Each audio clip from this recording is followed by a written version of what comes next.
রংপুর সদর উপজেলা ছাত্র দলের কাণ্ডারি পরিশ্রমী ছাত্রনেতা মিলন মিয়ার ২৯তম জন্মবার্ষিকী পালিত হয়েছে।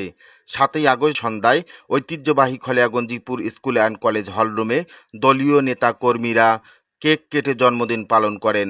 এ সময় উপস্থিত ছিলেন খলিয়া ইউনিয়ন বিএনপির সভাপতি জনাব কাউসার আলম শাহ, সিনিয়র সহসভাপতি জনাব শাহিনুর রহমান শাহিন, উপজেলা বিএনপির সদস্য শামসুল ইসলাম, প্রগতি কেন্দ্রের পরিচালক তাহিরুজ্জামান তাপস, সোহেল গিফট কর্নার স্বত্বাধিকারী সোহেল রানা, বিএনপি নেতা আব্দুর রাজ্জাক, সাইফুল ইসলাম, যুবনেতা রহমত আলী, গঙ্গাসরা ডিগ্রি কলেজের ছাত্রদলের প্রকাশনা সম্পাদক মারিফুল ইসলাম, ছাত্রদল নেতা শিমুল ইসলাম বড়নবাব, রহমত সহ বিভিন্ন স্তরের নেতাকর্মীরা, নেতৃবৃন্দরা ছাত্রদল নেতা মিলন মিয়ার সর্বাঙ্গীন সাফল্য ও মঙ্গল কামনা করেন।